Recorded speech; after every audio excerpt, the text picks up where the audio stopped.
Quand je commence à réfléchir à une BD, j'ai des images qui me viennent directement. Transmettre une émotion, une connaissance, une information, et arriver à la transformer en scène pour qu'on puisse anticiper que ça va être plaisant. Donc je fais de la fiction, mais toujours de la fiction, je m'en suis rendu compte au bout d'un certain temps, qui s'appuie sur des choses assez concrètes du réel, donc soit que j'observe, soit qui font partie en effet de mon expérience. Donc ça part souvent d'une émotion, qui peut être une émotion de colère, d'injustice. Et en termes d'intuition, quand je l'ai eu fini, je sais que c'est bon.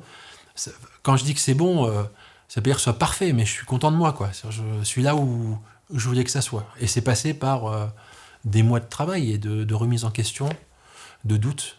C'est-à-dire que quand je tombe dans ma passion, dans le sens presque christique du terme, je peux vraiment devenir chiant.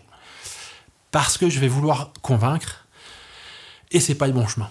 Et quand je sens que c'est juste, ajusté, ben c'est quand il y a de bon équilibre, c'est-à-dire montrer par une action quelque chose qui laisse le lecteur se poser des questions et être lui-même arbitre de continuer à se poser des questions ou de rester dans son confort habituel et de ne pas s'en poser. Moi, j'assume complètement l'intention d'influence. L'influence étant différente, on est d'accord, de la manipulation. Hein. Donc l'influence, pour moi, en effet, le niveau juste, c'est influencer au moins à se poser des questions.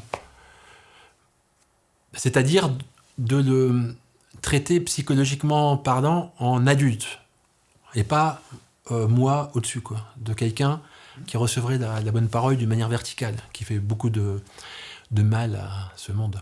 Et moi, dans ma tête, c'est un peu le bazar parfois. Donc j'ai des chemins un peu tordus. Certains disent une pensée arborescente. Je cherche des choses originales. Je cherche des chemins un petit peu différents. Et ça m'a fait beaucoup douter. En amont même, c'est-à-dire sur des projets qui ne sont pas forcément très, très, très engagés. Et puis ce doute, je peux l'avoir beaucoup plus loin, au moment où j'écris justement le découpage. Donc ce que je vais proposer aux dessinateurs ou aux dessinatrices, est-ce que justement ça emporte le lecteur? Est-ce que c'est suffisamment original? Est-ce que c'est pas un truc qui a été vu 1000 fois? Est-ce que c'est pas trop complaisant? Mais c'est mon énergie intérieure qui va donner un certain type d'écho à ce qui se passe à l'extérieur. Mais ça vient de l'intérieur. Et donc c'est un mouvement qui va dans l'autre sens. Je pense que c'est ce mouvement intérieur qui va nourrir l'extérieur.